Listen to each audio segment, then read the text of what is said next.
No, this is if you tune in and you don't know anything about this guy, listen to this song first. Heard it. You'll feel real good about it. Yep, 2 billion streams. People like this one too.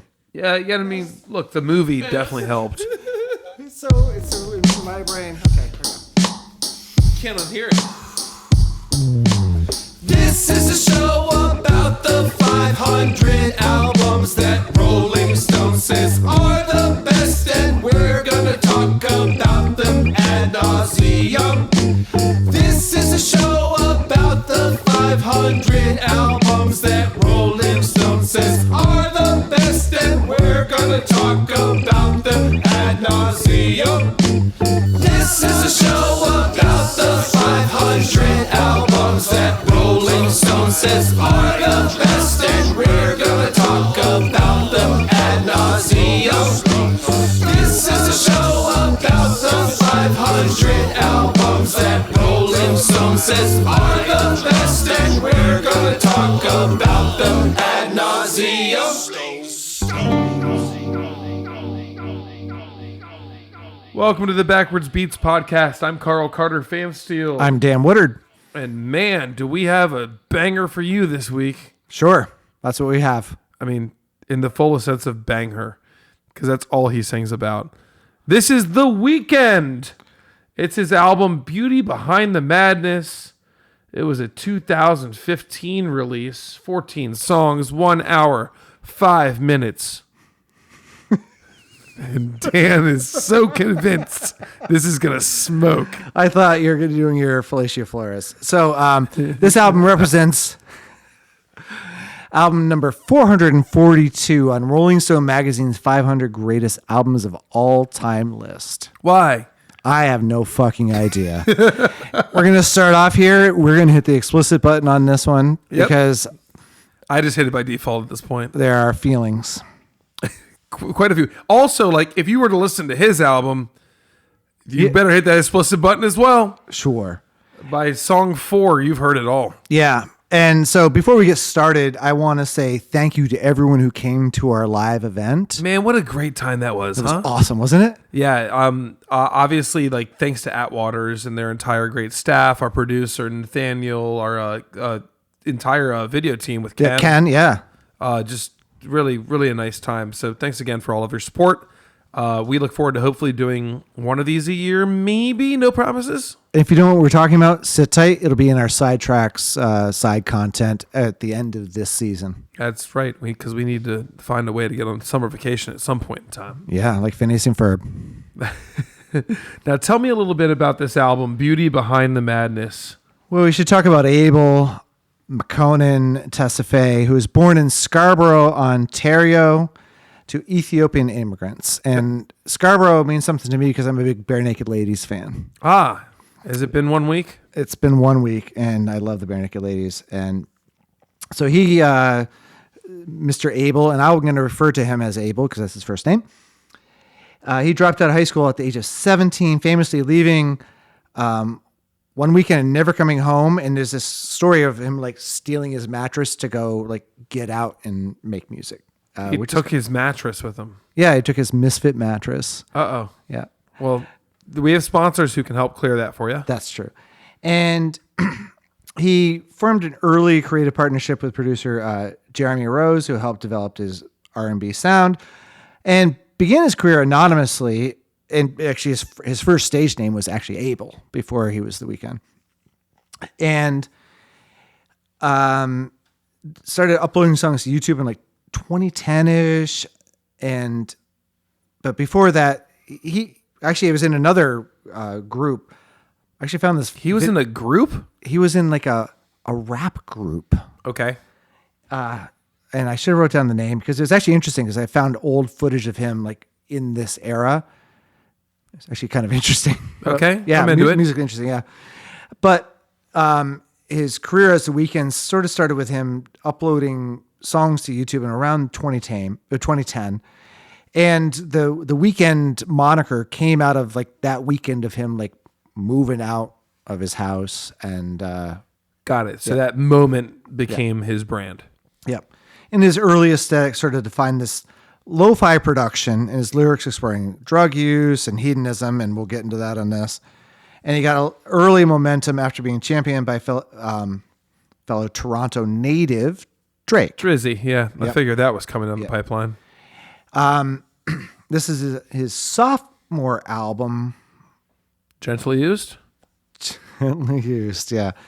But he had other releases. 2011, he had this debut mixtape, which is what really kind of put him on the map.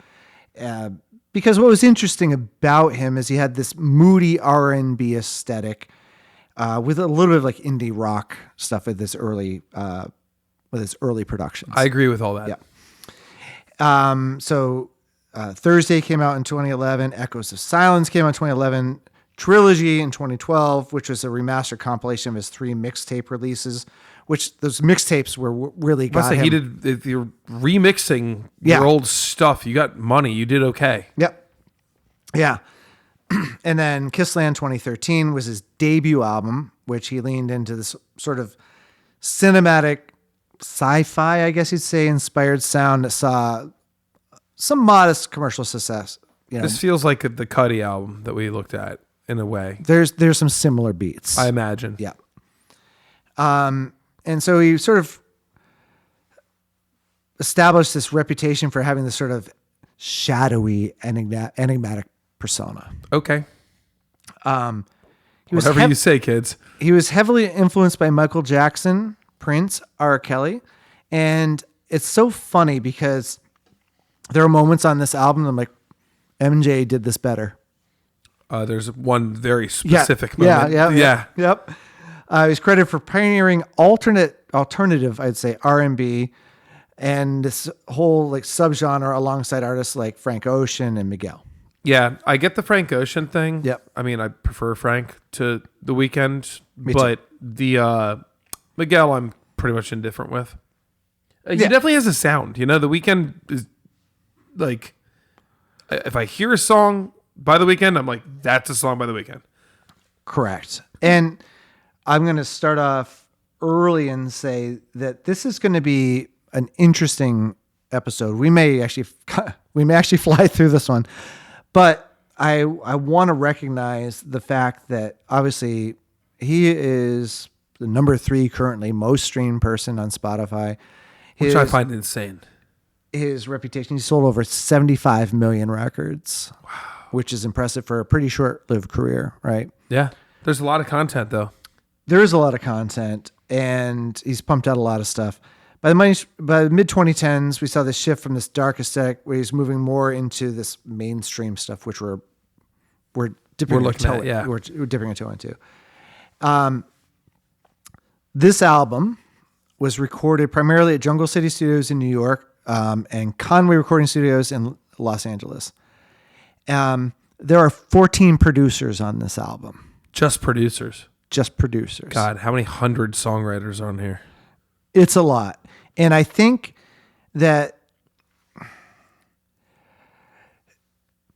So I'm not a big football fan, but I was at a period of time. And I grew up, even though I grew up in New England, I was a Dallas Cowboys fan. Oh, I hate that about you. Yeah, but here's the thing, is in the 90s, at one point in the 90s, the Dallas Cowboys had 11 of the top 20 players in the NFL, and they couldn't fucking seal the deal. Yeah, I remember that. And in my opinion, that's what's happened on this album. Ooh, brutal.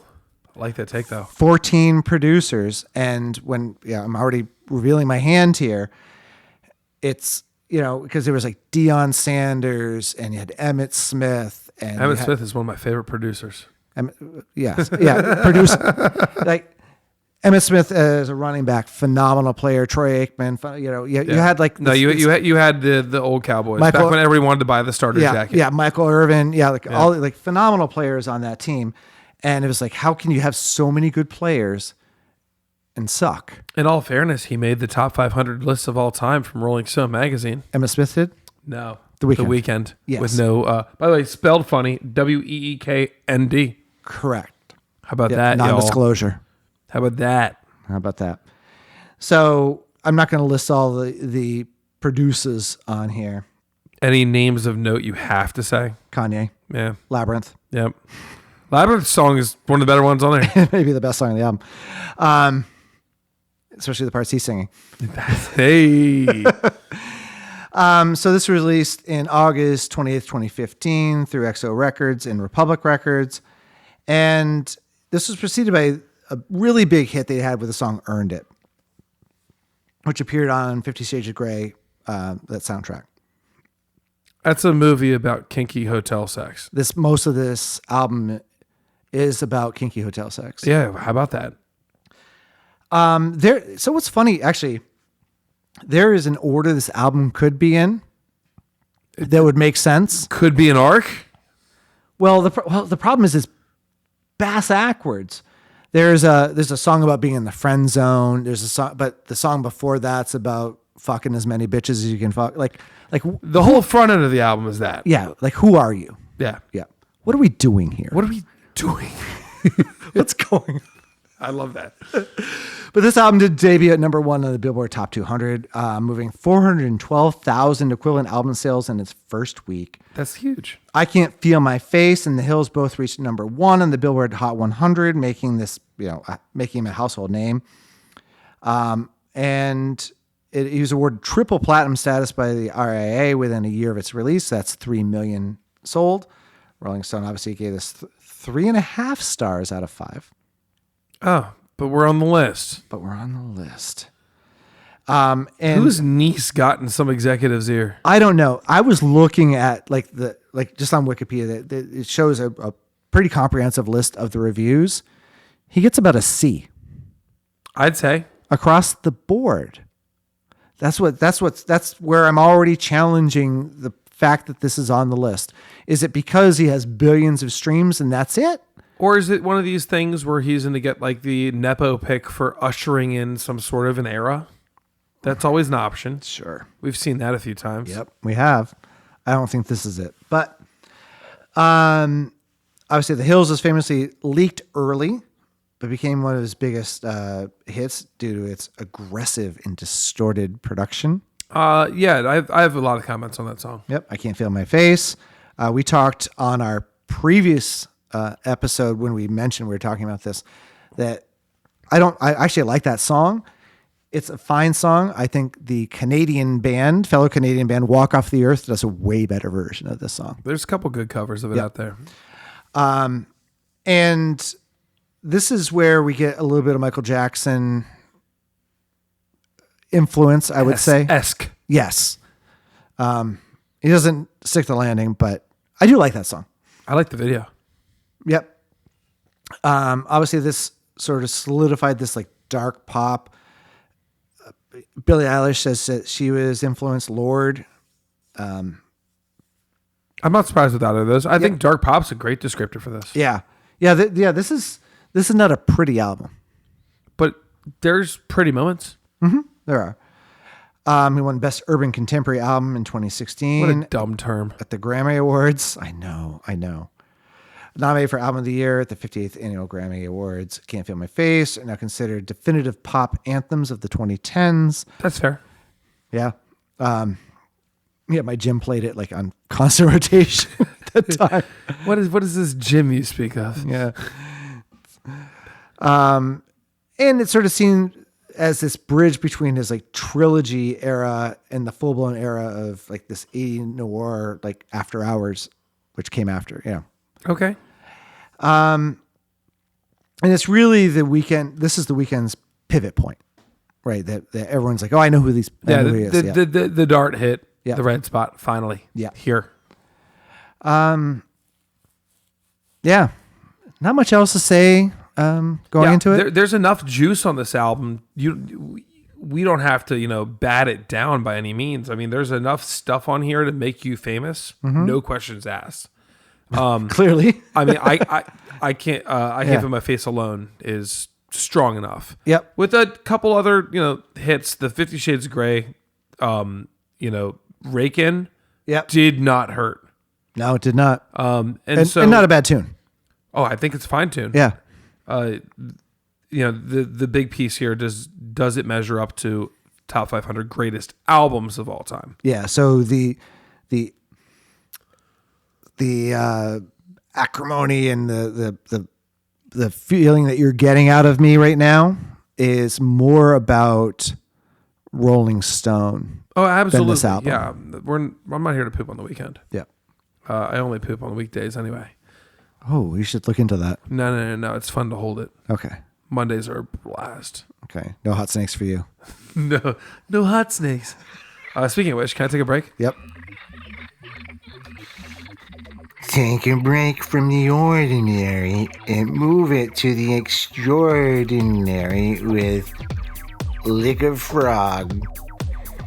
Now better than ever, Lick a Frog will give you your full psychedelic potential with these fantastic amphibians. But now it also cures the hantavirus, man. It's like, wow. So here's how it works. First you get a frog, and then you give it a lick, and experience some pretty trippy things, man. Like, the last time I tried it, I just folded my shadow into a paper crane, and it flew out the window to go find its family. I'm gonna miss that little guy. And then, like, I was touching the radio, and it transmitted out of my testicles even after the radio was off. Now my balls sing to me, and it kind of tickles. That's right. And then, like, the other day, I was eating a taco, and it was like I was eating next week's taco. You know, like the day before you get sick, how that feels? It's like the day before that. You know, don't forget, Lick a Frog now cures the viruses, which is good because I've got a lot of viruses. Lick a Frog. It's pretty great. Welcome back. We are Dan in the wet spots. Actually, I prefer the Ink Spots. Are you familiar with the Ink Spots? Negative. Oh, yeah. They're a pretty good, like, doo-wop band from the late 50s, I believe. How many of them? I believe there are 4 Ink Spots. They were showed up by the pocket protectors. Correct. I think they were featured in the, what was the math movie? Hidden Figures. I don't watch movies about math, bro. It was actually about the moon landing and the fact that, so computers used to just be women. Yes.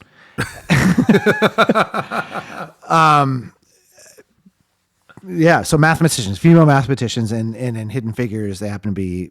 There's actually a really good book. The movie's okay, and it happens not only are they the computers in this movie female, but they're African American. Oh yeah, you know what? There's the book about my yes, wife that is a book. Yes, yeah, indeed. it's a really good book. It's a fantastic book. Allegedly. An okay movie, better than okay movie. Isn't that the Kevin old thing? Costner. Never judge a book by its movie. Yep. No. Yeah. So Kevin Costner and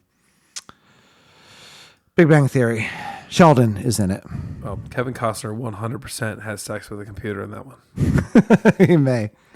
But anyway, the Ink Spots were probably before that time. Got it. Yeah. All right. I'll guess I'll never check them out. Respectfully. Yep. Speaking of things I won't be respectful about, let's talk about this album a little bit. Okay. So we have obscene numbers, guys, gals, non-binary pals. The least listened to songs on here are in the hundreds of millions. Yep. Let me say that again.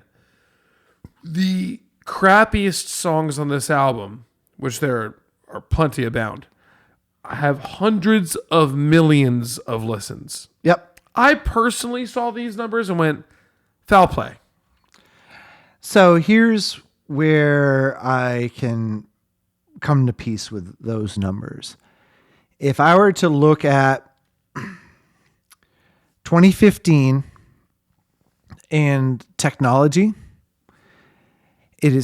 I was just saying this the other day, for the cost of, when I was growing up, for the cost of one CD, I can listen to all of the music on the planet every month. Yeah, every month, cost one CD. So Columbia Records, whatever you want to do from my era, one CD, I can listen to all of the music on the planet every single month. And if I have a family plan, then everyone's like $5 a month. Yep. So the entry point to listening to music is so much, the barrier for entry is so much lower.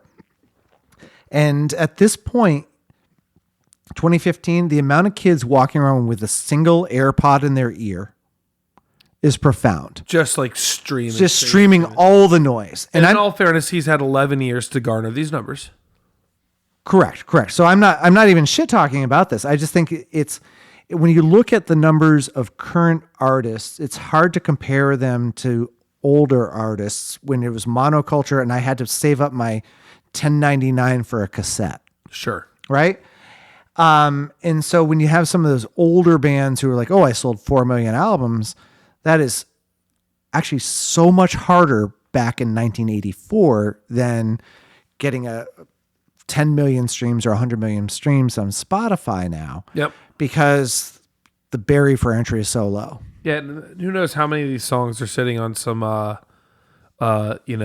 small town boutiques playlist. Yep. That just rolls 7 times a day, right? Yep. But I will say the shape of the numbers, with the exception of maybe one of the worst songs ever made,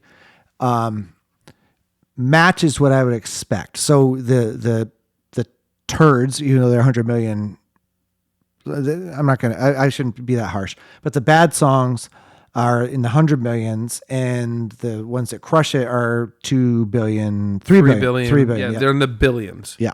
Which is an insane number. Yep. But as I mentioned, like, I Can't Feel My Face played on like infinite rotation at my gym. Like, it was a lot of I Can't Feel My Face. Yeah.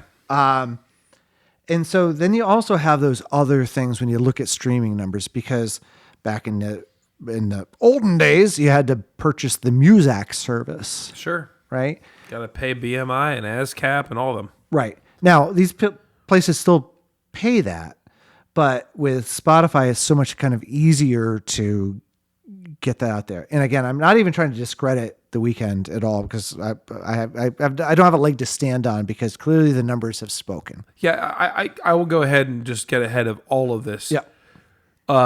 We have no disrespect towards The Weeknd himself as an artist. Able, yeah. Able.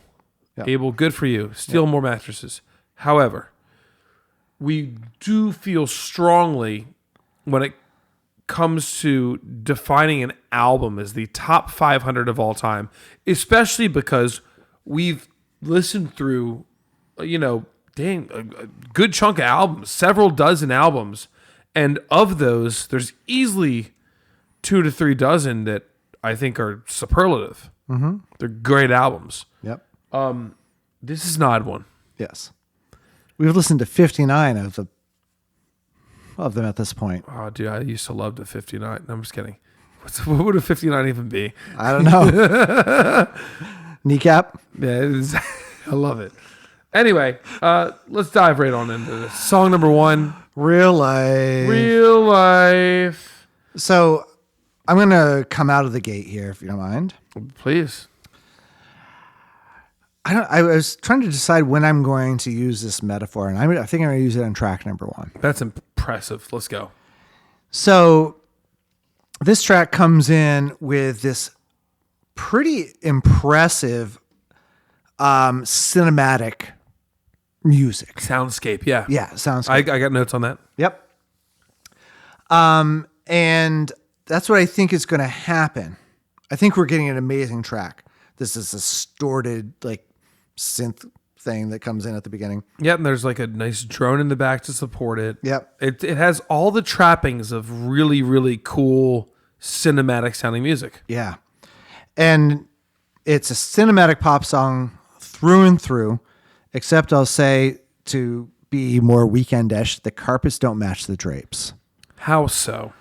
You have this epic soundscape in this little teeny tiny singer in the This funny little voice.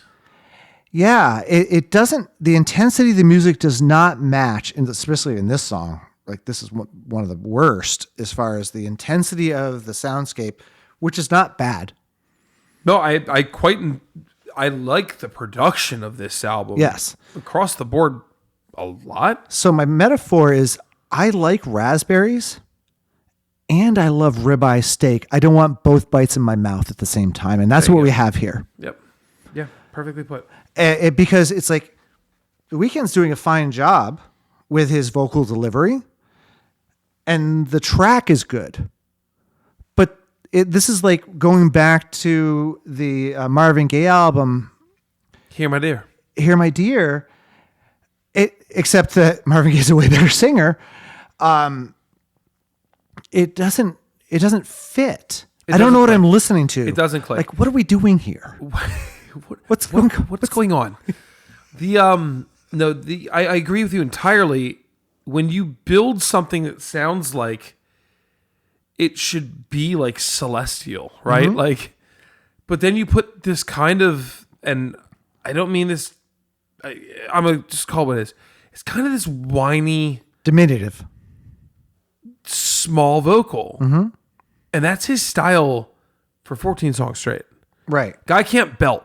Right. And there's nothing wrong with that. But no, do you know how Bruno Mars can go into his like sing-songy nasal, but then when he needs to, he can belt? There's so many tracks on here. Like, I would love to hear Bruno do this song. Yeah, exactly. Yeah. And it's because their vocal timbre is that because he has access to it. Yeah. It's like there's that whole class of the hymns and the Adam Levines and the Timberlakes mm-hmm. who all kind of sing in this like gnarly falsetto. Yep. But like some have soul and some stole the mattress. Yep. He also isn't doing anything melodically that's interesting at all. You know what he is? He's like someone got real stoned and played a synth line of his voice over this song. This is why we're friends. Yeah. This is why we're friends. Because, and this is actually a modern R&B trope. God, I'm going to use two metaphors in one in the first track, and we can just end the episode. So, Happy Birthday, the song Happy Birthday. Yeah, classic. Classic, epic. How many listens does that have? I don't know. But if you think about the melody of Happy Birthday, and I'll sing a bar of it, is in modern R&B, what you get very often, and you get all over this album, is a melody repeated over and over. Influenced by hip hop. Yep. And so if you think about Happy Birthday to you. Me. Happy birthday to you. Me? Happy birthday to you. No. Happy birthday do the next part. to you. You gotta do the next part, man. Happy you have to do the next birthday part. to you. I'm gonna freak out. Happy I'll pull my ears birthday off. to you. you. have to stop now. That's what you get, right? Yeah, you do. You're very right. often. So you all know how the rest of the freaking song goes. So obviously I only sang the first part of it, but the thing that Happy Birthday has is it evolves, it interpolates the melody over and over again. To the point where you sing an octave. Yes. Happy Birthday is the worst song for most people to sing. It's a hard song to sing. That's why Friday's Happy Birthday is a way better song for humans to sing. Oh, we had one at Olive Garden. Yeah. Popsicle Promises. Thin mints. So anyway, real life, it's okay. I wish it was better. I wanted to like this song because the track is really good. And I don't think what The Weeknd is doing is really bad. This is heavily influenced by 80s synth pop, paying homage to like dramatic, like Tears for Fears. I was not mad at this song Yeah. on first listen. If I could take the bias away and what I already knew about The Weeknd, the songs I've covered by him, I walked in this song and I said, "If you know what, first song, cool." Like I was so even Steven. Until we moved to song number 2. Losers. Which isn't a bad song either. It's okay. Thank God for Labyrinth. Thank God for Labyrinth and hand claps. The hand claps make this song. What I like about this tune is there's a notable change in energy. Yep. and we needed that. In the first song, we are devoid of any real percussion and movement until about 3/4 of the way through the song, when it goes into what I would consider a mud slow cut time. Really hard to track. It makes for an impressive soundscape. It makes for like a crazy ballad. It makes for a way to open an album. So to move into a song that has like a really defined rhythmic pulse. Yeah, like a boogie woogie kind of groove. Yeah, and it's a really good production again. Yeah. And also you get a different vocal approach here. So I'm kind of excited. I'm like, all right, nice. Like he's doing like a talk singy thing for a little bit. Well, you have development, right? So the first time through the verse, he's chill. Yep. The second time through the verse, there's some grit to his voice. It's not as static as the first tune. Yep. And I'm going, cool. This album is going to have depth. One of the things, I think like a key indicator of what we look for is, can an album take us to a place where you can show variety, but still feel like we have consistency? Yep. Can an album on the 500 greatest albums of all time list? Sure, do that? that's assumed, right? But can I get variety with consistency? So far, if you listen to the first tune, which is a little sleepy, but I can look at as a atmosphere piece to bring me in, like a meditation, and into the first 45 seconds of this, I go, I'm feeling this. Yep.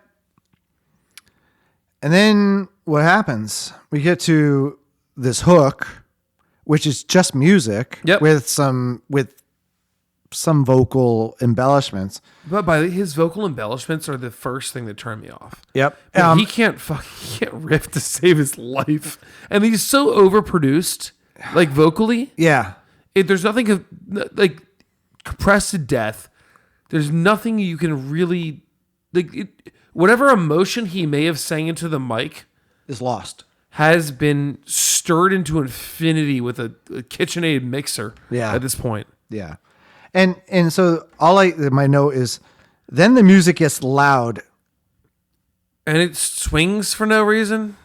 Well, you kind of have that sort of swingy groove overall with the hand claps in this one. No, I'm saying the back end of this song. Oh yeah. It turns into like a almost a Zydeco beat.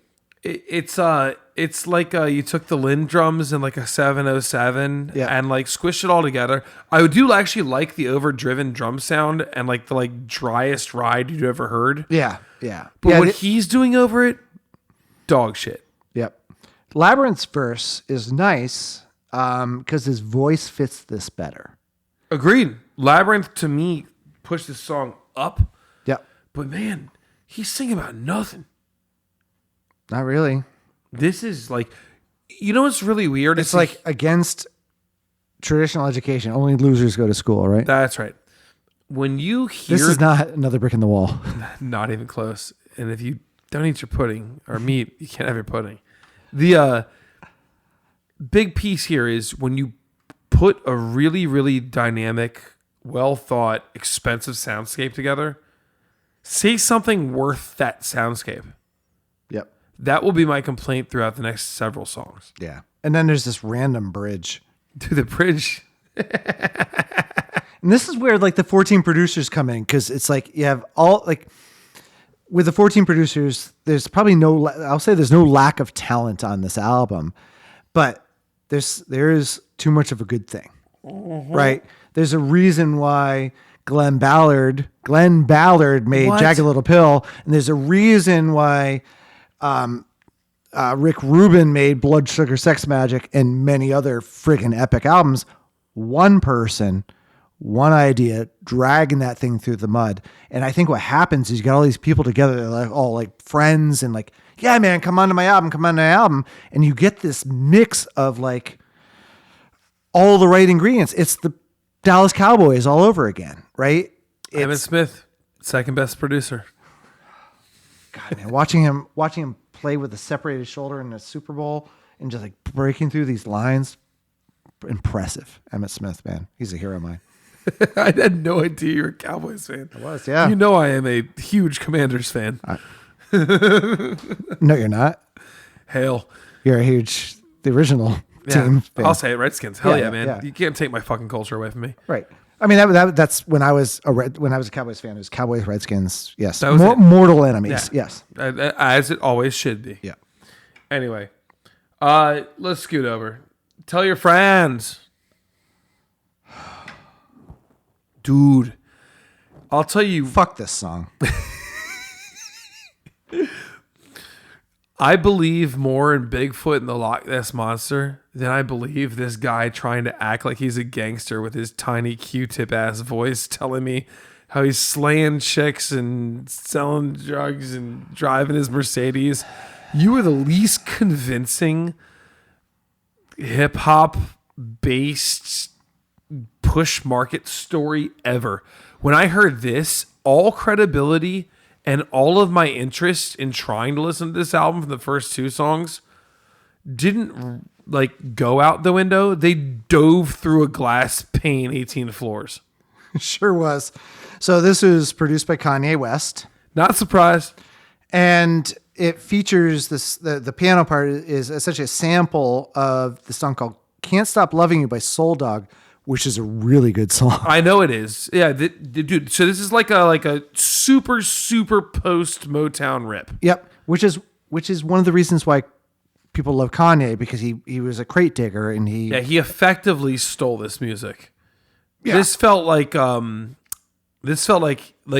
was like always had this in his dirty bin and was like, here, you can have this one. Yeah, and this song is a status report. Yeah. Right? Basically. It's so not even remotely in the character of the voice we've heard. Yeah. And also of the soundscapes we've heard. It's like, what you're going to go do your brag here? He brags in the next song too, but yeah. Oh, no. The next one gets more focused on what he's bragging about. Here, he really tries to hit it all. He really tries to say, I'm rich, got a Benz. He drops the M-bomb several times, which seems out of character for him. Dude, your card N-bomb's to play. getting hit every hour. Yeah, that's right. Right.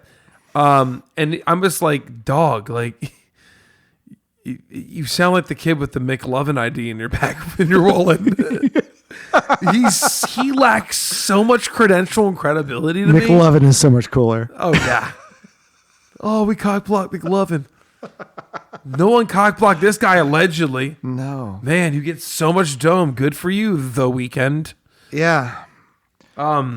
This is the one where I was like, hey, like I don't want to like smear his name. I'll smear it here. This is a dumbass song, yo. Yeah. It sounds if you listen to it objectively, if you listen to the lyrics and the soundscape, no one cared to match it. Right. It's not clever lyrics. He's not a clever lyricist on whatever he may or may not write himself. Right. There's not a compelling lyric in this entire album. Which is crazy because as we talk about these songs, 100 million, well, 146, 142, this is 300 million. I'll tell you, this whole album is McDonald's when you want Ruth Chris. Yeah, no question about it. And the funny part is there's the money to give you a great song. Right. And it's like, where are these 14 writers?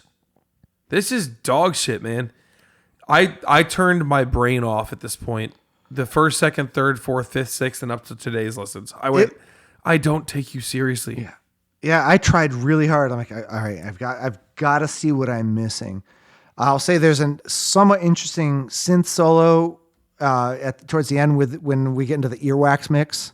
Yeah, I thought that one I think is a guitar. It's hard. I'm pretty sure that one's a guitar. The synth comes way later. There's a smashing synth solo later. The guitar. Yeah, that thing fucks. Yeah, but this is a guitar. I'm pretty sure. Sorry to defy you on live air. Yeah, but check it out. We would love to hear your feedback. Yeah, it may be. Yeah, weigh in, y'all. But even that solo feels phoned in. Yeah, doesn't it? It does. It's so stock. It is, and actually, so I do have synth / guitar solo in my note, and I was like, I kept listening. I'm like, God, it's hard to tell because there's so many effects on it.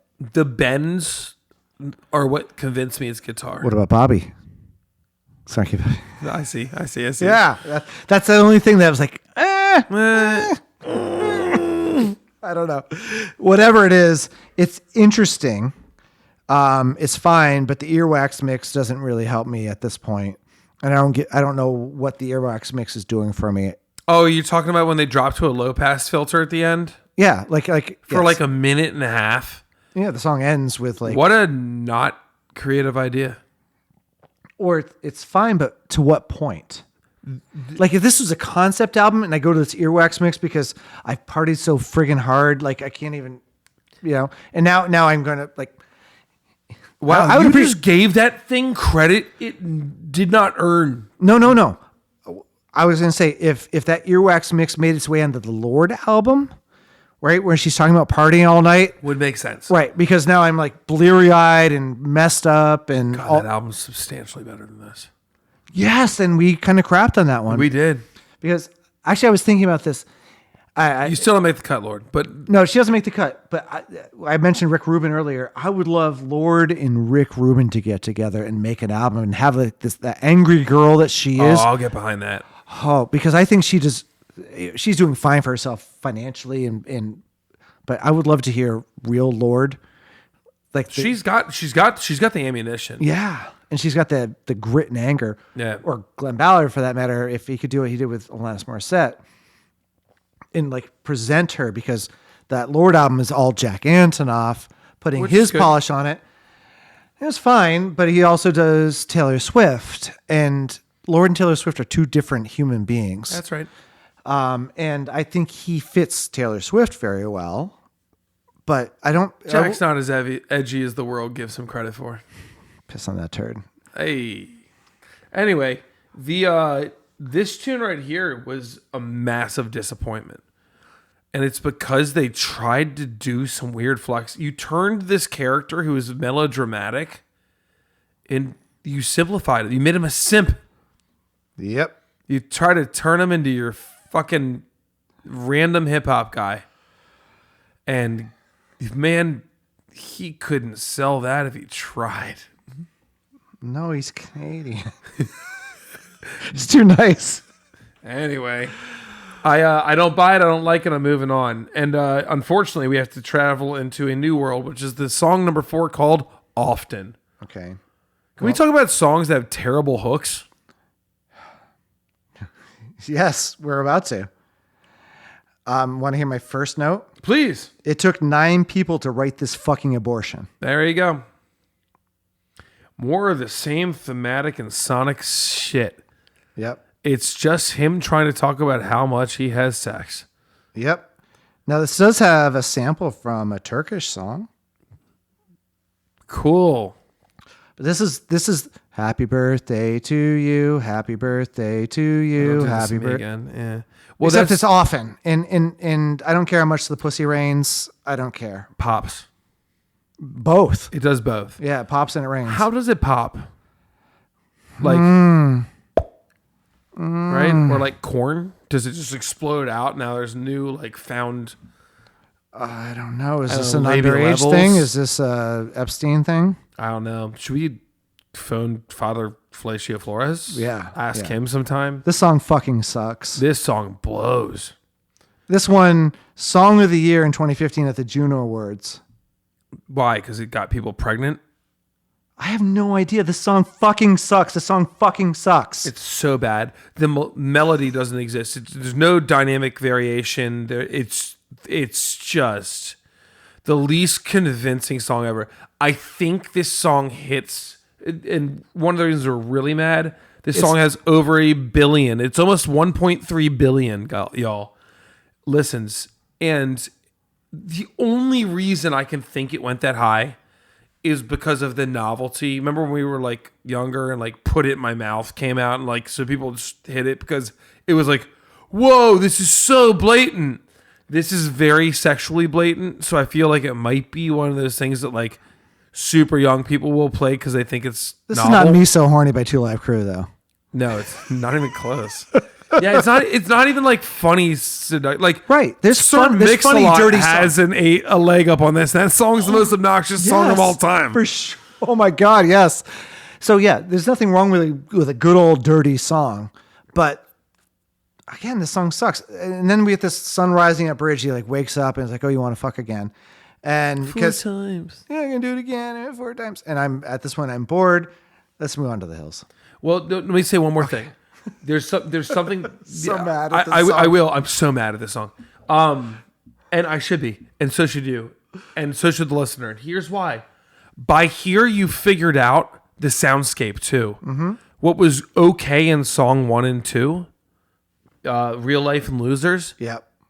Now I'm done. Like they all are starting to blend together. They all sound the same until The hills. the hills. Yes.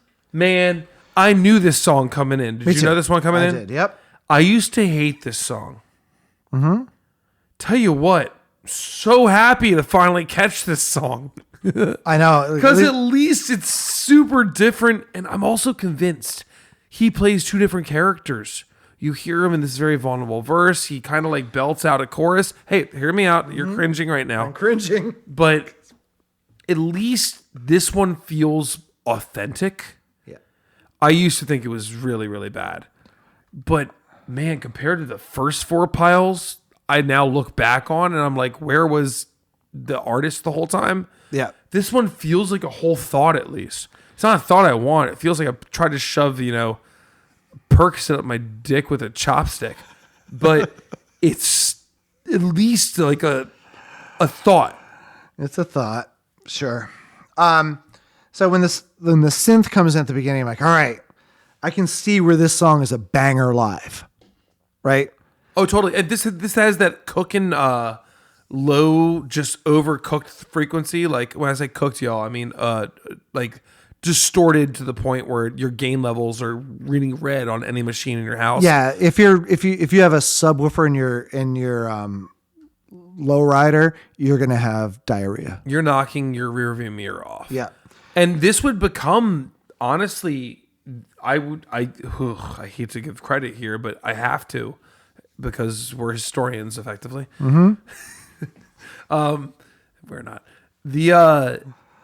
We're right on that. This bass tone will be copied and copied and copied in all mumble rap moving forward. Yep. 8 grapes in my mouth. But also just like saturated low single bass note that's absolutely clipping out your system. Yep. Will now become the new bass patch. Yep. And this is the first time I remember hearing that. Yeah. Because I wasn't listening to all that shitty mumble rap. However, this is that. Yeah. Except he's not mumbling. And I'll say this. So here's where I disagree with you, but see where you're coming from. When the synth hits, it's super exciting. And then he comes in and it feels like this personal thing. Yep. And I can see where his effect, he's almost trying to be like Trent Reznor. Yeah, he's got like a little bit of a high pass filter on. He sounds very vulnerable. He's like really he has no tune on for the first time ever. Yep, except he's so drenched in reverb and back in the mix that this isn't hurt. Right? He's not on the mic like he's not like ASMR. No. I feel like if the production wise, if he was, I would be more on your side of the fence. But otherwise, this guy like singing like. No, I like the jail phone call or like I heard myself in a trip through my ear. I'll stand my ground. But the problem is the soundscape hasn't adjusted to that, and so like I don't know what I'm listening. I think to. you're fighting to listen. I think that's actually the point here. Yeah, I don't know. It doesn't work for me. I'll tell you what, though. Nice to have dynamics where you get a verse and a chorus that aren't the same exact thing. My last like typed note is I see why people like this though. It's the most cohesive song so far. Agreed entirely. This is the first time my eyes opened up on this album and went, okay. Yep. And I do appreciate, so they say this in the song about The Hills Have Eyes. Then the screaming sound at the end is actually a sample from the 1991 version of the movie The Hills Have Eyes, a horror movie. Yeah. That's with the good banjo scene. That's Deliverance. The Hills Have Eyes is the original one. Well, both of them are pretty messed up movies, but and there's Americ spoken lyric at the end, which is Yeah, I was going to ask you. I figured you'd It's figure my out what love, that my is. mother, my sister, my queen. You're everything to me. It's a nod to his Ethiopian heritage. So I will. Good shit. Yeah. All right. So So even though I it- like the bridge in this song. Yeah, and I'm coming in hard on this one only because this is one of the greatest albums of all time. The song is not a bad song, and I will say for almost all of these songs, there are good ingredients spread throughout. Like you have Production is there's a ton of top talent. tier. Their access to sounds and the clarity that they get out of them is really nice. I agree, except because there are so many people, there's not cohesive. There's no cohesiveness across songs. No. That sounds like a composition and music director failure to me. The sound engineers deserve a lot of applause. Yes, I agree. You can hear every word he says all the time. Frankly, I think his vocals sound great. Yes, I don't think his melodies are good. I don't think his content's good. But he sounds good all of the time. yes, he is. He is well represented. Exactly. Which is what you'd want as, a solo Yeah. artist out front singer. Yeah, I need to say positive stuff because it's. That's why I said I like ribeye and I like raspberries. I don't want them in the same bite. Yeah, we're a little harsh right now, but we have to be. The fact that this album ranks higher than Continuum is like an insult. Actually, the fact that it ranks higher than most of the shit we've listened to is an insult. Right. And that to me upsets me. And so I just kind of wonder, is this now one of the ones like, well, he's got billions and the bees worth of streams. He's the third most streamed person in the world. And one of the songs on this is, if we're going to talk about a song in 10 years, one of these songs will be on that, maybe in 10 years. I'm saying APAC has 93 of 100 senators. That's not a political statement. I'm saying it's a draw statement. Yeah. You know that money has an influence and producers have a say in this list. Yeah. Period. You could buy your spot on this list if you really wanted to. Yep. I'm at the point where I'm calling out Rolling Stone. Yeah. And guess what? If Yeah. I'm More Rolling- than the Weeknd, I think. If I'm Rolling Stone, I know this and I'm probably taking the money. So I get it across the board, y'all. Yep. And I feel like we spent a lot of time on a lot of episodes trying to find some grace in some spaces here, but We can't afford to not be picky at this point. yeah. The closer we get, we have to be really mean. Yeah. This album was not out for more than, it was 8 years, 2015, 2023. And you're going to tell me that this charts over all of the music ever created to the tune of 59th out? Right. That's crazy. That's crazy. Anyway, a little emphatic I am. Me too. And this is the best song we've heard so far. Oh, by far. And you know what? And I'm thankful for it because I really didn't like this song. Yeah. And now I actually kind of like it. Yeah, it's fine. And this one comes in at 3 billion streams. So what do we know? This is the hottest song on the album, believe it or not. God, isn't that crazy? It This really beat is. I Can't Feel My Face by a bill. Yeah. And there are better songs than both of those on this. Agreed. Not by much, but yes, agreed. Yeah. And the listens will not represent that. They will not. We'll get there though. Yes, but the people who are correct are correct. Or they're acquainted. Correct. Acquainted. Song number 6.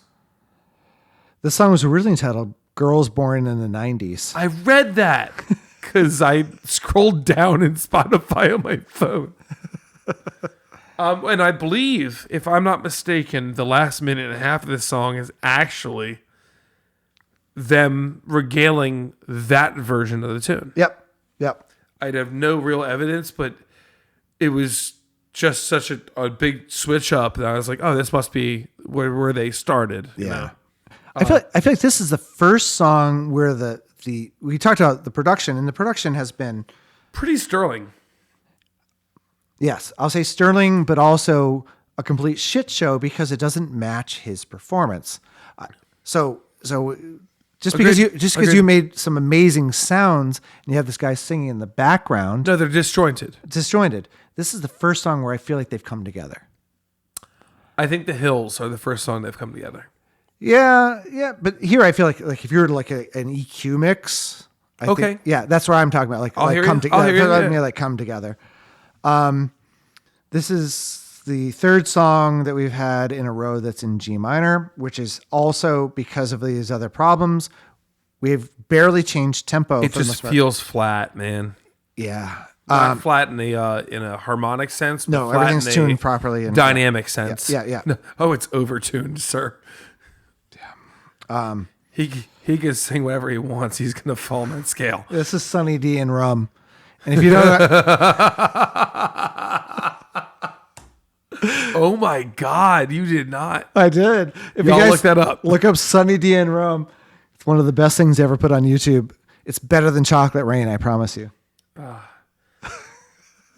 Oh man, what's Mayor Hawthorne has a tune that has a dual mixered liquor name. Yep. What is it? Like ginger ale and honey or something like Yeah. that. It's such a sick song. It sounds like an interlude. Yeah. So since we're mentioning these songs, everyone knows the song "Gin and Juice" by Snoop Dogg. But if you want to listen to an amazing version of the song "Gin and Juice," listen to "Gin and Juice" by the Gourds. Oh, that one's nice.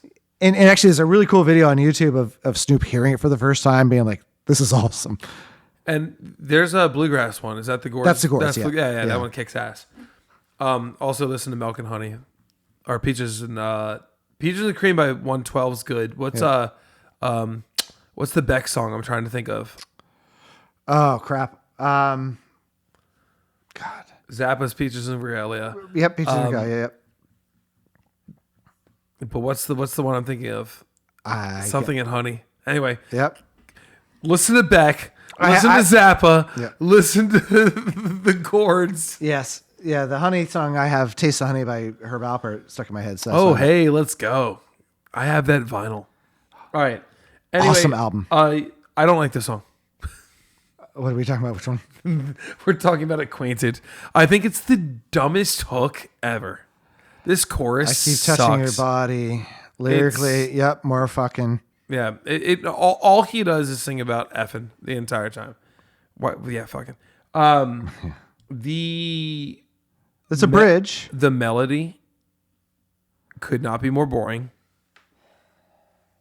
Seriously, No. Just- no, I agree with you. I'm not terribly boring. The bridge I find to be pretty structurally weak. I said I don't mind the bridge. I think Bruno would do all of these bridges so much better. Yeah, no, I skipped this track. This song sucks.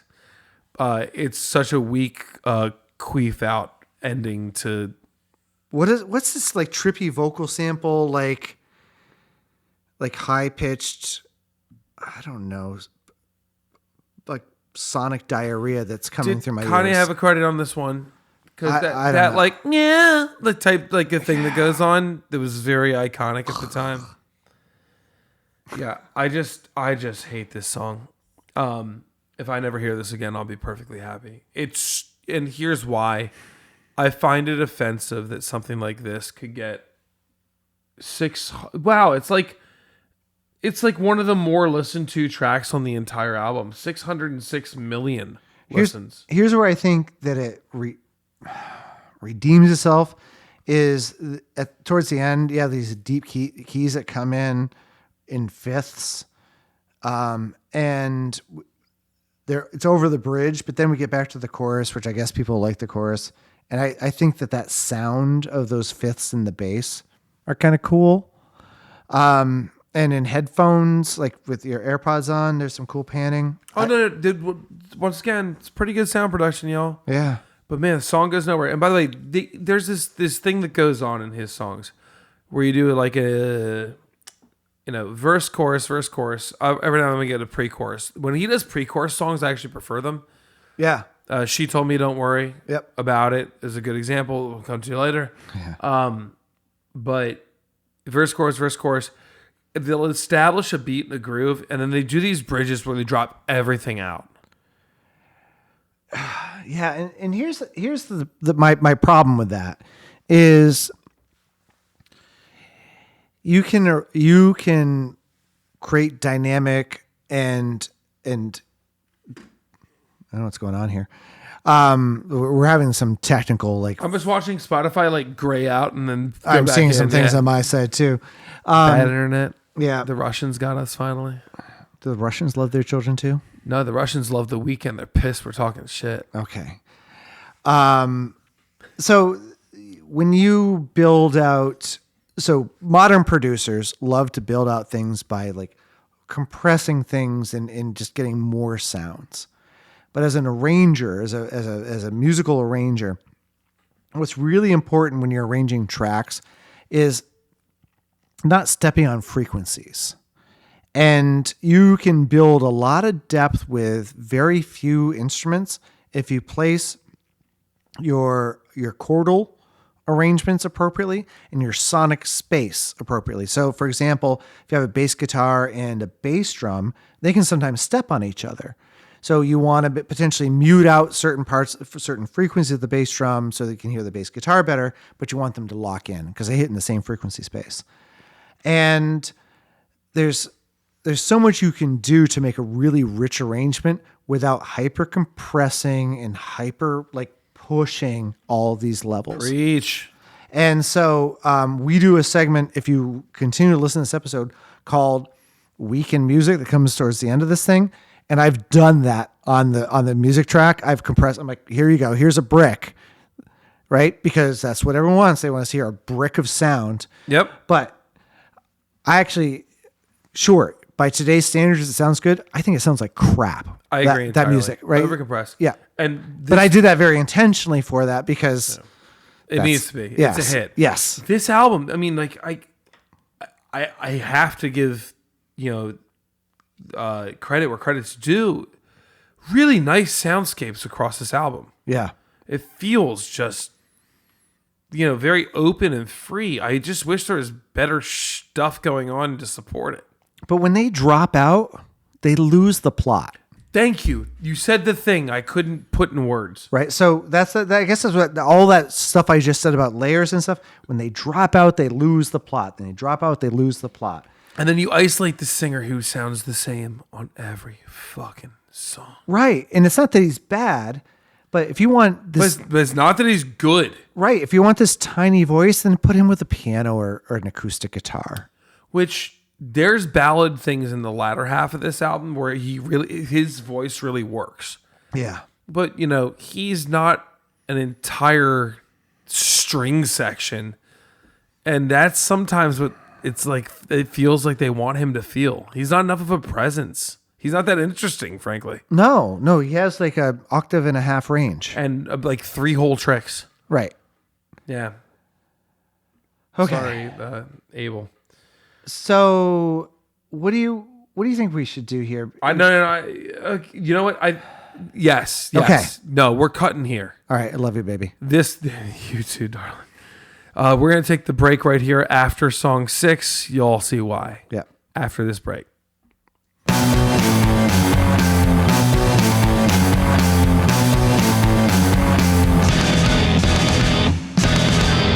This week in music. This is your Backwards Beats Week in Music for the week ending in May 9th, 2026. The Eurovision Song Contest kicks off amid major political controversy. The 70th anniversary edition of Eurovision officially started today in Vienna, but it's already surrounded by backlash after 5 countries boycotted the competition over Israel's participation. Security is at an all-time high. We better hope viewership is as well.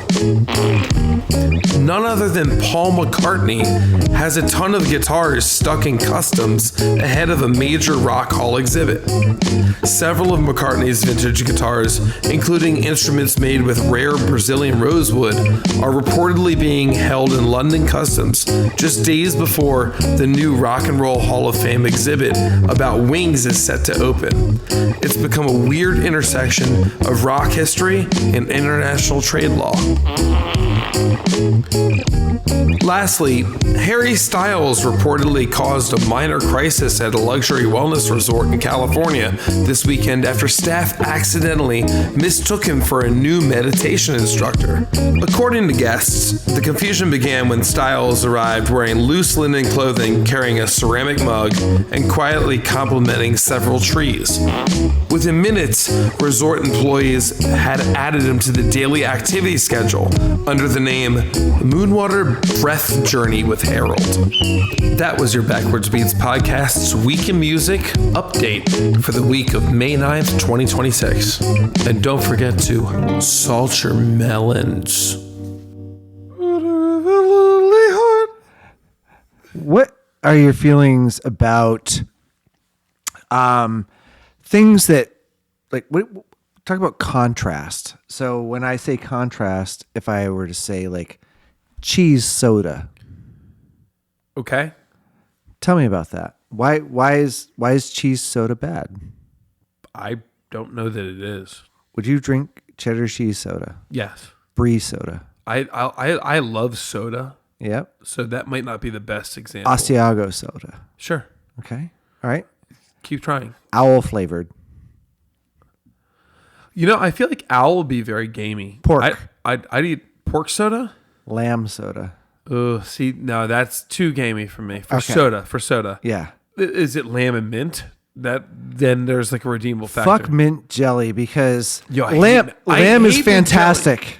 Dude, that bright green shit, especially that we have here. Yeah. Also, I don't love the texture of a jelly if it's a gelatin-based jelly. I like a preserve more than a jelly. Yeah. I'm weird on textures. Yes. Thank you. I don't have a problem with jelly, mint jelly, because lamb is fantastic. Yes, depending on the cook, Yeah. the quality of meat. Lamb is simultaneously one of my favorite foods and can also be one of the worst foods. It can be a hate served to crime. me. Yeah. Yeah. Dude, when you go to a friend's house who thinks they know how to cook Yeah. and they try and serve you lamb, you're like, oh, this is a nightmare. Yeah. Yeah. I luckily don't have many friends like that. I had one. Had past tense. Yes. All right. All right. So How you feeling? it's a late night, mainly because you and I watched an hour's worth of YouTube in between first half and second half of this album. Yeah, we needed to cleanse the palate because we come in here at 1:47 a.m. at this point, That's the night is young. and we have 7 songs left to do. Yeah, the good news is we can talk about the first song of this segment pretty easily. Yeah, Able did a good job with this one here. Abel.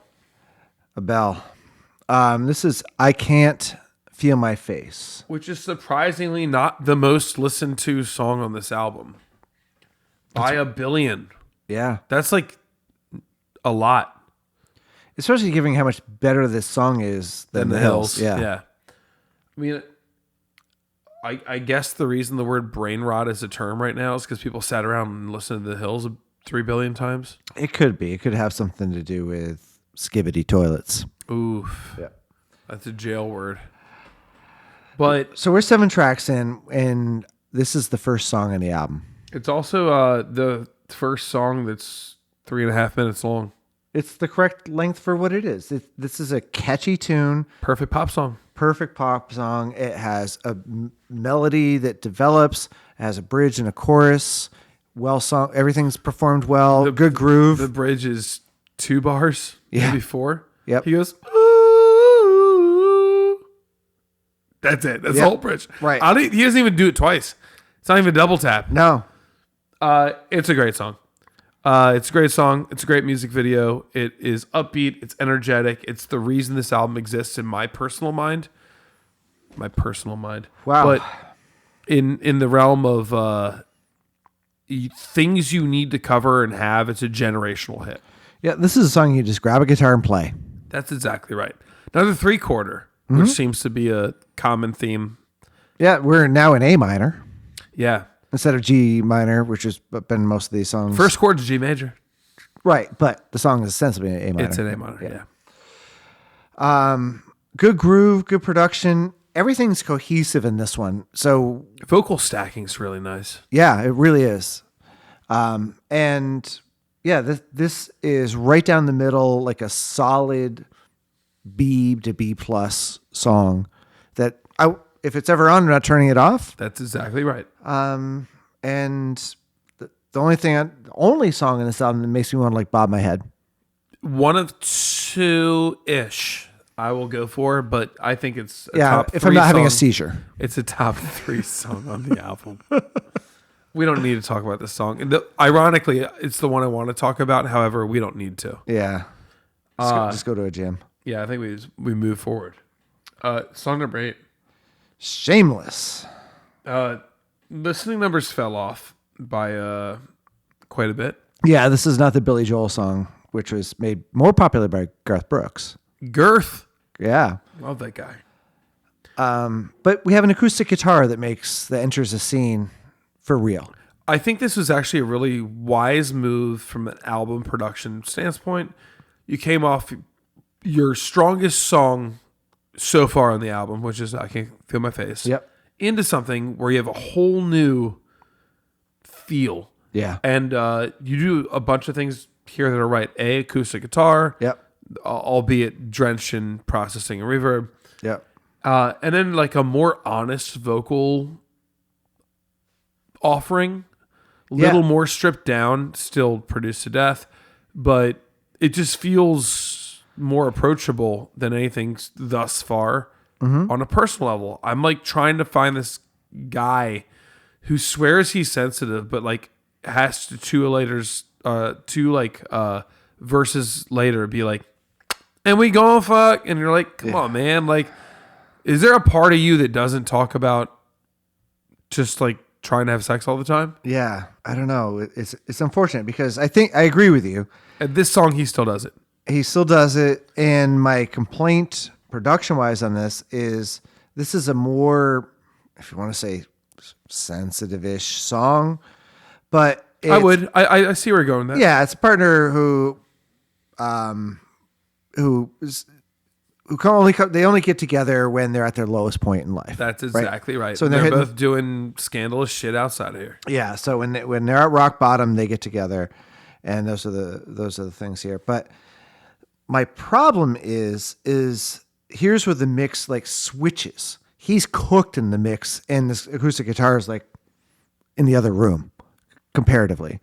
Not that aggressive, but it's like what's happening here, because on Harry Styles, when he has an acoustic guitar and he's singing with an acoustic guitar, it's a beautiful, like produced. That's like, such a nice comp. Yeah. By the way, for you to like put that one out there. Yeah.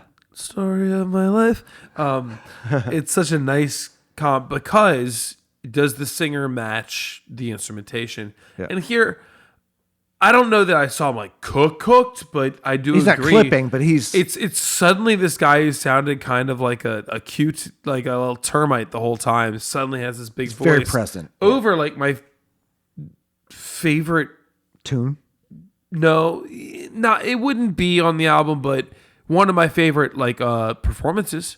I like the guitar part a lot. Yeah. I wrote in my notes, man, sad y'all wasted this background track on him.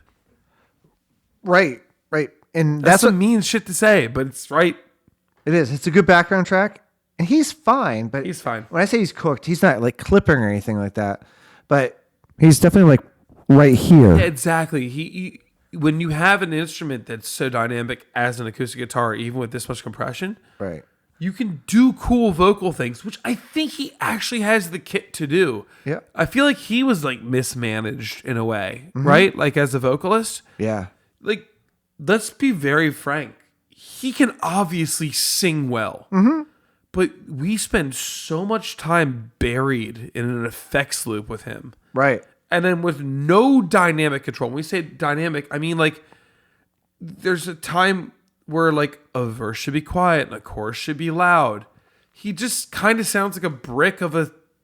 Yeah, and the only arrangement trick they have in their friggin' tool belt is to put that low pass filter on everything, and now it's quiet. There it is. The earwax part. Like, oh, it's quiet now.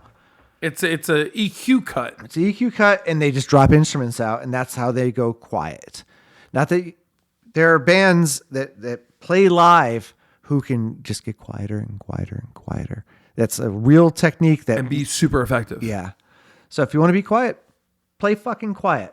Don't just like clip out the EQ and all right, I dropped 3 of the patches and now all I have is the one keyword patch and whatever that squealy voice thing. They do like, yeah, exactly. That's like the sampley thing, but they drench it in delay. Fuck that noise. before we move on, Is there a guitar solo in this? is this the one with the solo? Yeah. Hold on. By Klaus, what's his yeah, face? so, yeah. The strong synth moment, 3 minutes. Yeah. Man, that thing crushes. It does. It doesn't really belong in this song, but it's a really good solo. No, it's a lifter for the song, which I appreciate. Yeah. Have you heard this one before? If you want to destroy my chorus, scream shame for no reason during the chorus. Yeah. God, that's obnoxious. Yeah, it is. This song had bones to be good. Yep. I could have saw Weezer for free last week, but I saw something different. We'll talk about that later. Oh, we will indeed. Let's move on, please, because I've earned it. Earned it. Nailed it. Song number 9. This is over 2 billion listens, and that's because it was the feature tune And the softcore porn. Yes, indeed. 50 Shades of Grey. Yep. This is a great song.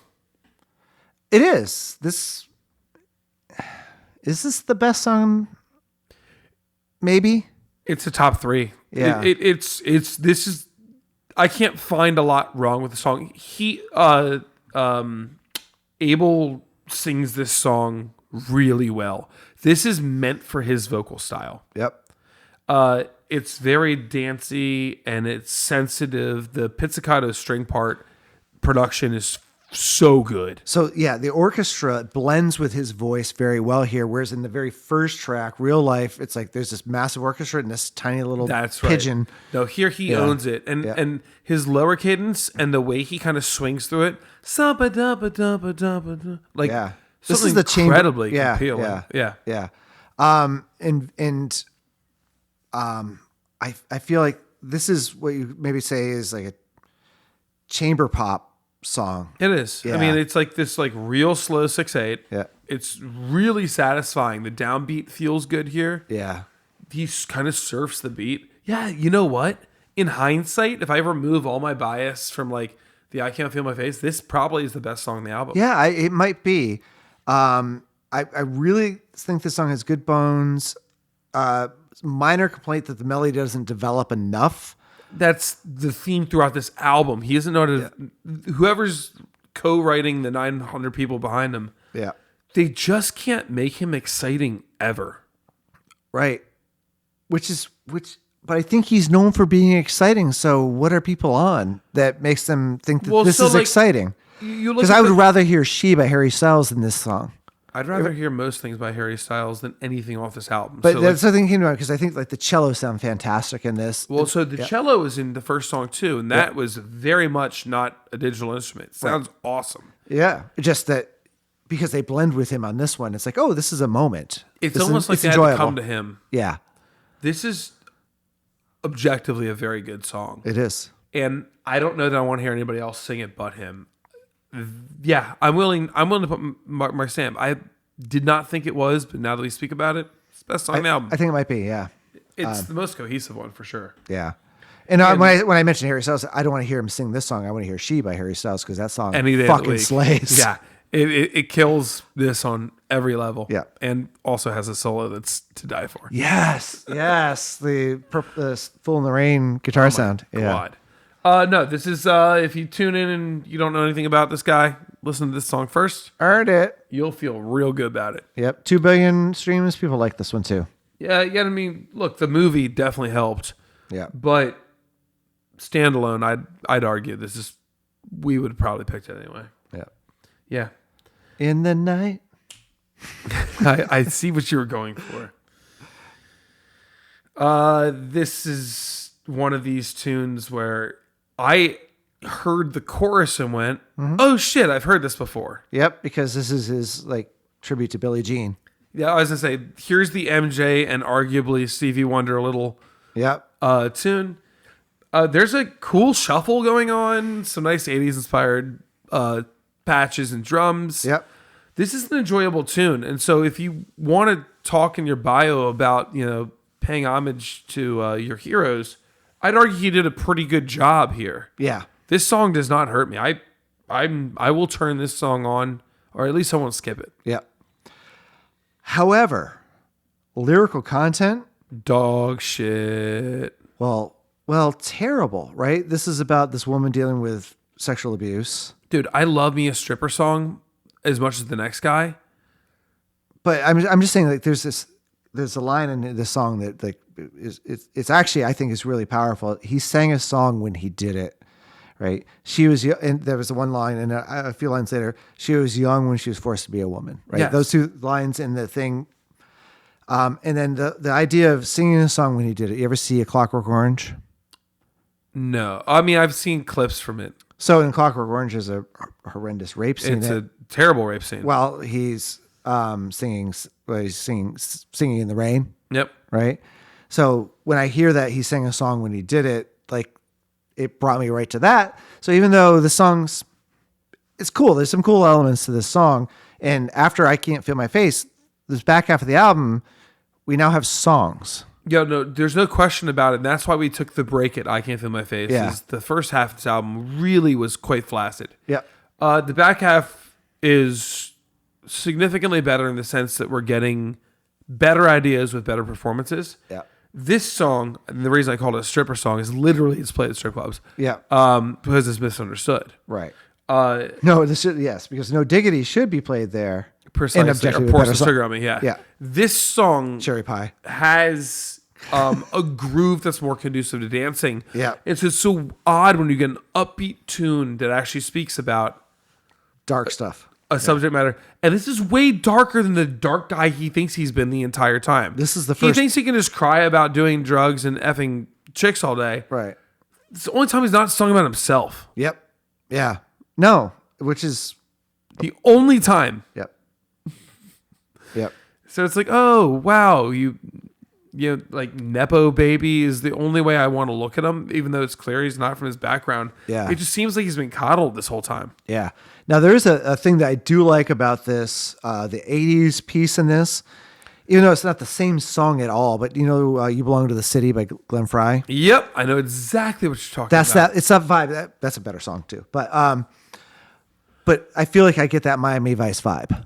Yep, this you already song. have it. Yeah. And then that's some of the drum patches. It's is it Lindrum? I don't think it Yeah. Yeah. But it's or a sampled limb drum. Yeah, exactly. It's very solid. This is a pillar in the back half of the album for Yeah. me. Yep. Agreed. I would listen to this again. I might choose to listen to it. It's not making my favorites, but Yeah. nice tune. Yep. All right. As You Are, song number 11. Yeah. By This the way, is, look, stats, by the way. In the Night, 650 million, which is not respectable. Right. But it doesn't really quite breach the top tier. Like Acquainted has more listens, which is not great. unfortunate. Yeah. Or no. Oh no, this is better than that. This Yep. has a few more. Yep. More. Cool. So anyway, As You Are. This is just a vibe tune. I would say I like the pre-chorus. I like the chorus. I don't like the verses at all. No. And this is the same old progression and same old production we've heard the whole album. And the longest song on the album. Song's so goddamn boring, y'all. Who needs that? Who needs that? Because we've been doing good. We've been doing good so far. We had a rhythm. Now, mind you, is this enough to hurt the back half? No. No. Don't worry, it'll get hurt. Right. But the front half is such a mess. it's so uncoordinated. It's It's the 14 producers. that's exactly right. Too many cooks. Yep. Too many dicks on the dance floor. Yeah, there's no harmonic development. All they do the same thing. They go verse, chorus, then they drop everything out for this weird bridge moment. Atmospheric. They think he can hold it. He can't. Yeah. And it's like, then they try and bring it in, and there's no riser. There's no big moment. There's no crash cymbal. Right. There's nothing of importance when Right. they bring it back in. It's really not interesting. And this is the monotony of the album where it's just I'm out. Yep. I don't need 14 of these. You could have done all this in 8. Yeah. And I'd argue it'd be a better album at that length. Yeah, and if you want to hear a dropout, like any of these dropouts here, which is 100 times better, listen to Fly Like an Eagle by Steve Miller Band. There it is. That's Say no more, that's the fam. dropout that happens, except that they do it better in whatever 1970. Fucking Seal does it better. Oh yeah, for sure. All right, moving right along. Dark Times Dark Times. from the whitest person ever. Oh, sorry, that's I was doing Paramore. Sorry. Oh yeah, let's go Haley I Williams. would all hear day. Hard Times. That's what I was. Oh, Hard Times would be great too. That's an OG track, but I'll tell you the Hard Times that was covered by Kiss. John By Kiss, which is John Legend and the Roots. Yeah, Yes. fuck Kiss. Ace Frehley on Kiss's Dynasty covered Hard Times, written by Rolling Stone, by Mick Jagger and Keith Richards. Yeah. Oh my god, But yeah, go ahead. Your version is actually better. it's so good. Yeah. The Hard Times they open up on, the Yeah. boom, boom, ba-dum, ba-boom. It feels like the Soul Live groove. Yeah. You know they kind of ganked that. Yeah. Dark Times featuring Ed Sheeran. The Ed Sheeran. The only thing to make The Weeknd feel less certified as the gangster he seems to think he is to throw Ed Sheeran a track and try to convince us he's a bad boy too. He's got some other guy's blood on his shirt. Oh my, not the blood. And then and did you notice that Weeknd's in his verse has to notice that I also got in a fight. Yes, and I also have semen. Shut up, you little high-end bitches.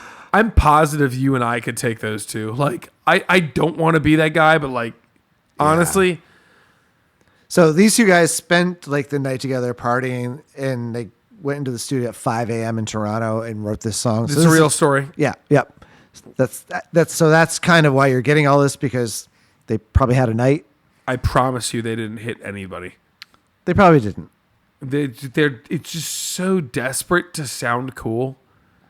Yeah. And they're like, Ed's here. We got to like have like a guitar line that's pretty weak in the back the whole time. Actually, Ed's here. Let me get We ahead have of to this. step out of this because there are some good things to say about this too. Ed has a good vocal performance.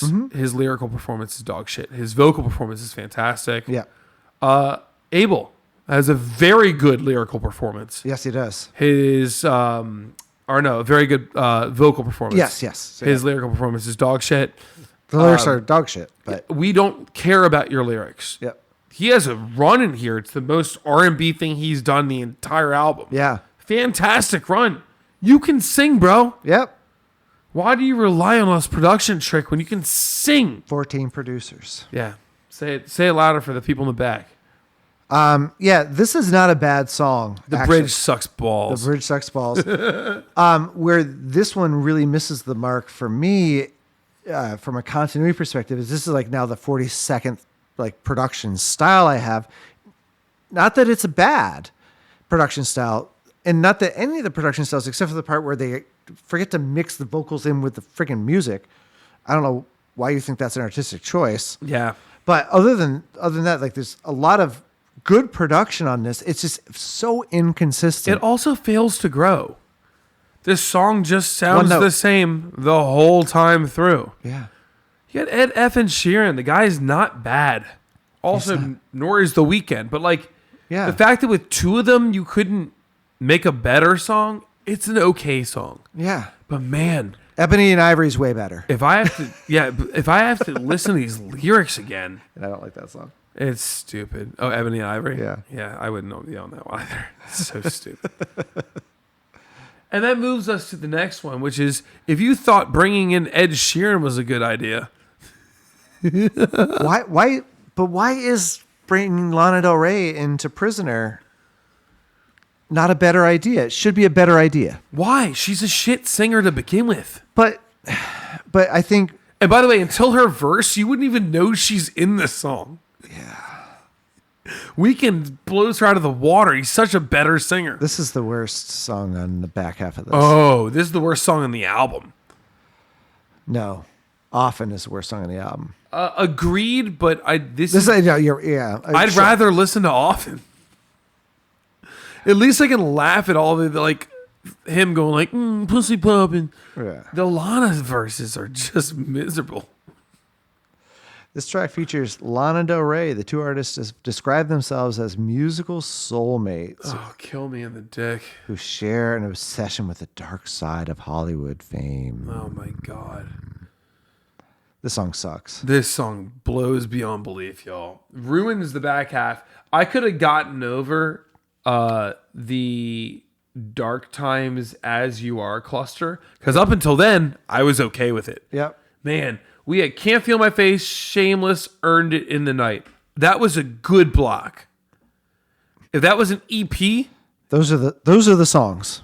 I'd add the Hills in Sure. hindsight. Yeah. And I hate that I say that, but I would. No, I agree with that one. Yeah. Man, Ed Sheeran, I couldn't take seriously. It's And Lana, the fact that they line those two up, and it's 2015. It's like, oh, you guys are just literally stacking the big names on his album at this point. and I don't know, not being a celebrity. This is like putting Snoop Dogg on California Girls.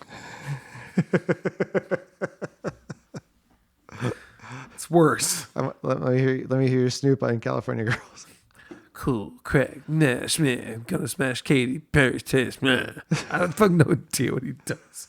I'm drinking whiskey out of the bottle. Hey kid, how you doing? So the other complaint lyrically is, so this is the album that really broke Able right to the top.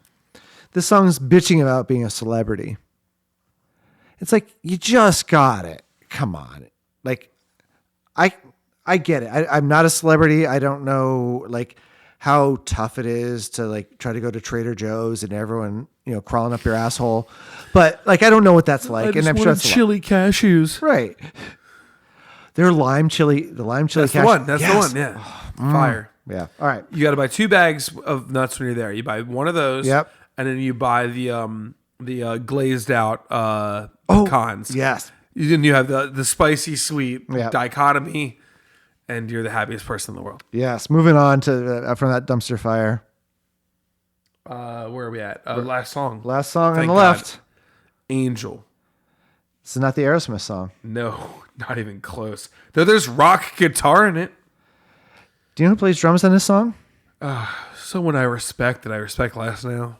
Vinny Colaiuta. I was gonna say Vinny too, and I wouldn't. I was supposed to be a guess. Because it must be a drum machine because he's so produced. Yeah. Who plays guitar? That's my question. Oh, Jason Mraz. Eric Clapton. I don't know. Yeah, this song at least listened to on the album. Fun fact. I'll say it's clever. This is a final credits song. That's a lie. Wow. Real Life and Losers have less than this. Yeah, those songs suck more than this. Losers is a better song than this. I don't know. It's hard to say. This song feels like a song because there's like a drum beat. There's to it. power. I like the power of this This song. is a power ballad without any of the power. Well, that's because Weeknd can't do it. The funny part is that you go look at the Weeknd down the road, and you look at his next album, the one when the one he did the Super Bowl. Yep. And suddenly he sings a little harder, a little better, and he has Yeah. that 80s things a little better. It's so funny. He cut his teeth here to get into the radio, but I like the next one better. Yep. It probably is better. Yeah. I haven't ever listened to it. I just know Blinding Lights where the stupid song was, and Starboy. Yep. And And those are objectively better songs than anything we've talked about. yes, you are 100% correct. Yeah. Which I don't want to admit, but I will. Well, they're better. And here's where the Weeknd comes in, I think, is he has plenty of songs. If you just go to, I want you to scroll up because this is, go and just go to his page. Yeah, I'll just click on his name. Click on his name because look at this. 2 billion, 4 billion, 1 billion, 5 billion. That's Blinding Lights is 5 billion listens. We're just going to his top The funny songs. part, though, is I'm looking at his top 10, Yeah. and I think my favorite songs of this list are 2 of them are off. Or no, look, dude, I Can't Feel My Face isn't even on the top 10. No, it's not. That's crazy. Well, it's from streams. It probably is, but on this list because we go from 2 billion to 600. Yeah, I think the list will dial in frequency of listens or like how hot it's catching fire and the trend over total listens. Yeah, so we have One of the Girls, Starboy, Timeless, Blinding Lights is number 4, Die for You, The Hills number 6, and then we can move on. But I think I'd listen to Starboy over anything here. Yep, yeah, probably it's number 2 at 4 billion streams. I don't like Die for You. So I think what it is at 115 million monthly listeners. When he hits really, really hard. Yeah, he does. And so even though 100 million, like his turds on this album from a streams perspective, 100 million is nothing compared to a billion, right? Sure. So when he hits super hard. And that's why he's revered higher because he's got some massive hits. Not in TV media. Nope. That show got canceled to death. Correct. So I think that contributes to what we're talking about when we talk about potentially why this album's on here, but these numbers weren't there when this. They probably were close to there. Yeah. This list is only 3 years old after all. Yep. We've been really critical today, more so than often. But don't think it changes my mind much. Would you hit it? Oh, I don't like this album. No. I've listened to this album 7 times. I can hardly remember most of what I've heard. I don't like this album either. I think the production's cool. You give me 14 of that production, I'm so bored. This is like a video game score. He's not stunning as a lyricist at all. Right. It's my biggest doc Right. on this is, man, you could have said other words and I probably would have been more interested. But Jesus, are you boring and insincere? It's actually why I picked Happy Birthday as my reference song. Yeah, more exciting song. For sure. Because at least they put someone's name in it eventually. Yeah, Happy Birthday blows as a song, so yeah. I think it's a great chart. But this is just... This was so disappointing. I thought this would have some more because I never listened to this album. Yeah, I knew some hits. Yeah. God, was this boring. I thought I would like it more. I really did. I was hoping to like it more because when I've heard I Can't Feel My Face and Starboy or even Blind... No. Just when I've heard The Weeknd. Oh, The Weeknd, yeah. In general. I've never been like, oh God, I have to listen to The Weeknd. I was not walking into this feeling I feel this negative. I thought it'd be much more positive about this.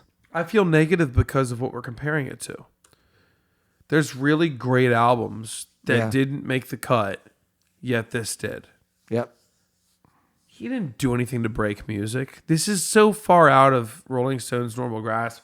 This is the Rolling Stone editor who was just the young one who really wanted to submit this album for whatever effing reason. Yeah. This wasn't because it was the one they grew up on, because it wasn't here to grow up on. Right. This is just a pure display of this guy has a lot of listens. Yep. He's famous for the same reason Pitbull's famous. Yeah. Except I like Pitbull's music more. Yeah, at least. I mean that. Yeah, at least 4% more. Yeah, 4% is a fair number. Yeah. I DJ a lot of weddings. The reason I was laughing is I was talking with my wife yesterday, and so she's an older soul than I am because she uses Pandora as her music service. Damn. Yeah, which I was a big Pandora fan back in 2000.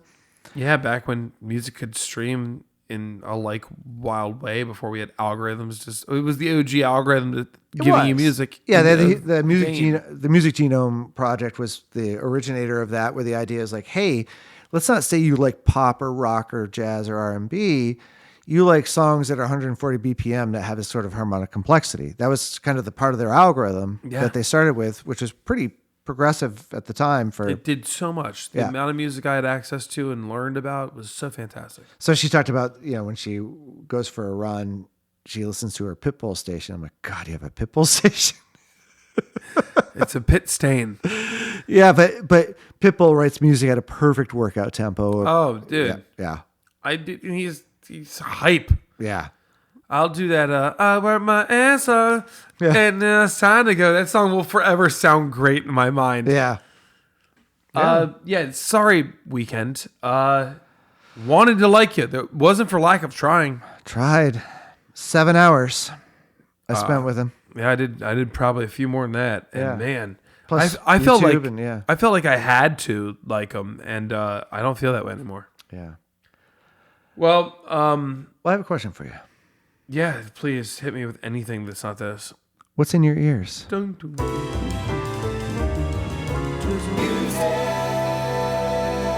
It's unfortunate.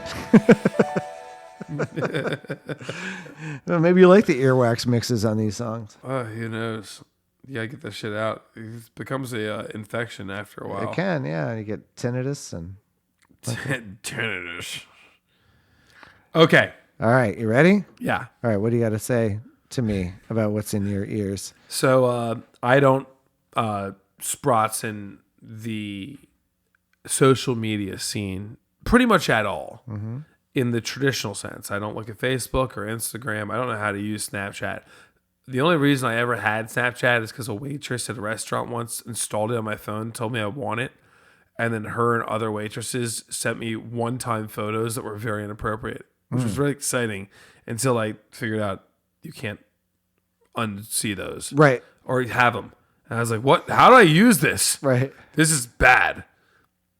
I don't have that. I don't know how to use it. Yeah. The thing I do have, which I finally accepted, is social media to some extent, is Reddit. Okay. I pretty much live on Reddit at this point. I'm on it all the time because it's like news doom scrolling. Okay. And you can curate the things that you learn about. Anyway, throughout my voyages of the battlefields of Reddit, I discovered a small indie band that I've become a little obsessed with. Okay. Who's that? I encourage everybody to please check out a band called Jacuzzi Fire. Okay. Tell me more. It's a power trio with a fourth dude. This is the way I say it. All right. No disrespect to fourth dude, but all he does, Is he like Beard Man? kinda. Nah, it's just a dude. He just hits bongos with drumsticks. I grew up in the outskirts of Washington, D.C., where that's the only place in the continental U.S. I think you're allowed to hit a bongo with a drumstick. Guys, bongos are the little ones, not the big ones. Right. A conga is the one you hit with your hands. That's Bongos, you fun. also hit, that's the Ricky Ricardo shit. Yeah. But in the DMV, as we call it, the reason you would do that is because you'd crank these bongos up and you'd hit them in incredible syncopation alongside a band and make a music style called go-go, which is distinctively and truly our region's music. Chuck Brown, the Godfather himself. This is where we are. He's not playing go-go. He's just kind of whacking along with the band. Whatever, bro. Be there. Mighty Mighty Boston said Bob. He just skanks. Right. He's part of the band. People do these things. But Jacuzzi Fire is effectively a power trio plus Bongo Kid. And they are writing aggressive, down the middle, hard rock / punk rock.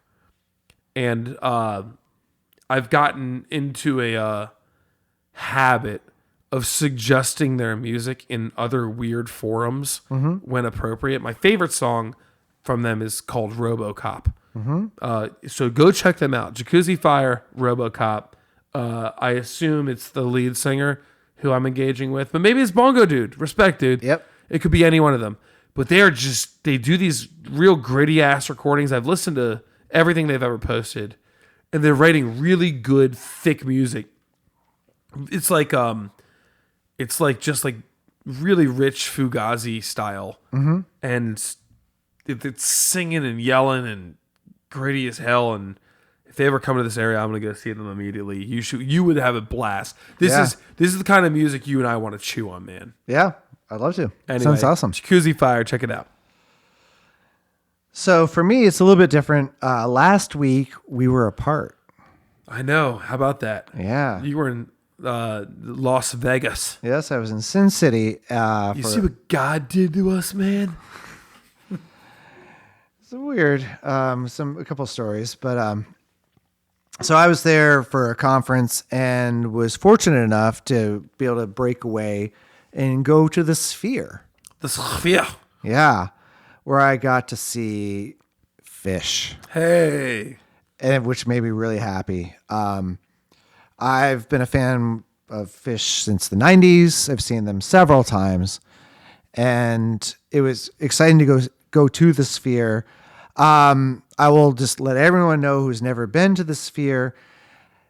You may hear that you can get there's no such thing as a bad seat. There actually is. If you get the first level, like in the 100s, you want to go as far forward as you can because there actually is an overhang. That being said, even with the overhang was impressive, and eventually the ushers gave up and people were dancing in the aisles, and I was able to actually see the full Sphere experience. You were able to storm the gates. Yep. I watched you do that at a show at the MGM one time. Yep.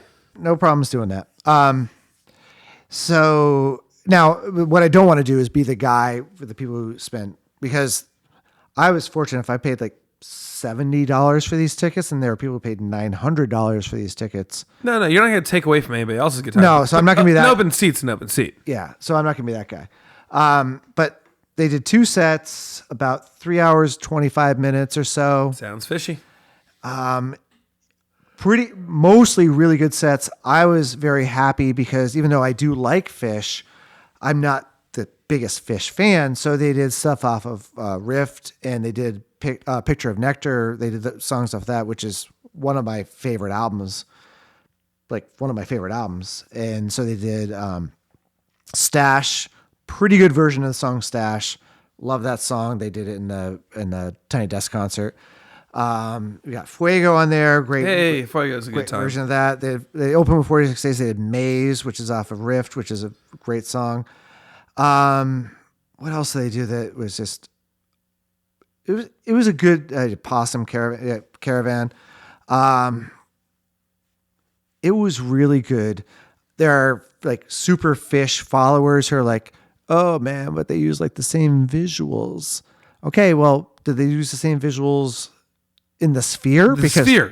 Because when you go into 46 Days, it starts off, you're like in this barn. And if you have problems with motion sickness, like the whole place moves. Like even with my somewhat obstructed view, I'm seeing like 40% of the Sphere. It was still like, oh, we're moving. And I'm not like a motion sickness guy. And you start spiraling through this stuff. The visuals were there. I couldn't imagine like being like on a real substance, like, and there were substances flying about. Oh, sure. That's I've only been to one fish show. I did a Madison Square Garden New Year's show appropriately. Yeah. Which is like, that's a hell of a way to see them. Yeah. And it was druggy. It is. And the thing about fish fans, like true fish fans, I'm a fish fan, but not a fish fanatic. How about that? Hey. Is I was with one of my work colleagues, and he knew nothing about what was happening. Damn. You got to go catch that in the Sphere. Yeah. Yeah. And he's like, I don't know what's happening here, but these fans are insane. I'm like, yeah, because they were just everyone was so happy to be there. It was such a good vibe. Yeah, they're emphatic. Yeah. The only song that he knew was Moon Age Daydream by David Bowie. They covered that, the last song on the set.